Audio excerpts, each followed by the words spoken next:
American Cancer Society.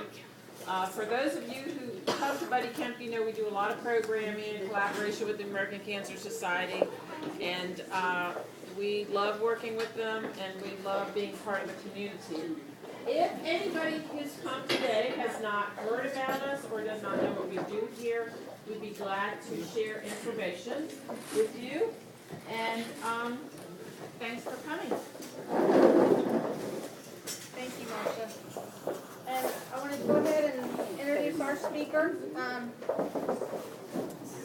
Heather St. Aubin Stout. She is a survivor, right? An author, and she has. She's going to tell a little bit about her book and a little bit about her journey. And so we wanted to welcome her. Thank you. Yeah. Got the best seat in the house.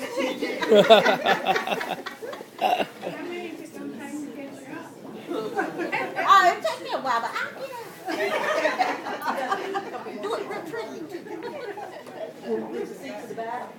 Well, I wanted to say thank you to Kay. She called me or emailed me a couple months ago and asked me if I would come and be a guest speaker for this survivor reception. And I just want to congratulate all of you for being here tonight. How many of you are survivors? How many of you also know somebody that you love? Well, that's what I'm finding. I was first introduced personally to breast cancer in 1986 when my mom found a lump in her breast. And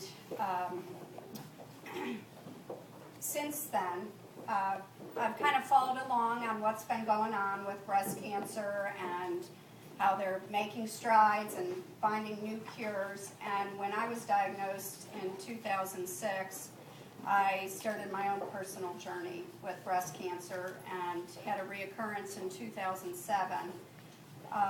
I'm now in remission, except for maybe like a varicose vein or some arthritis or something in my hand that every time I go to my oncologist, he just says, oh, that's aging. That's nothing. You're good.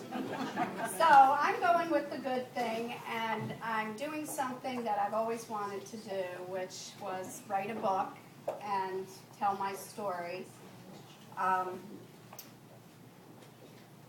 I wrote something out, but I'm finding as I do these speaking engagements, it's better to just talk with everybody. Basically, a little background on me. I was trained as an architect. I went to college for architecture and got a degree. I worked in the field for a while, got married to my husband of 24 years. He's also an architect. Then I stayed home with my kids. We have 3 boys. They're currently 21, 19, and 16.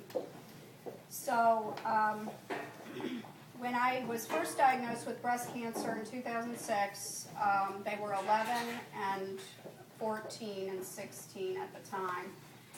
And they were kind of, I wasn't really sure what I wanted to do, and fighting cancer kind of became my job.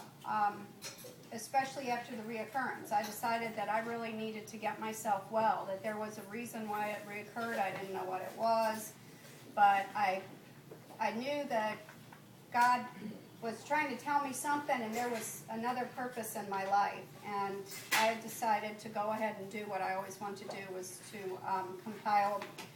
This was a good jumping off point. I compiled my story and did it in hopes of helping others that are going through this. I talk about how I got through those years, and I really feel that early detection is very important, mammograms are very important, and sharing with each other is very important.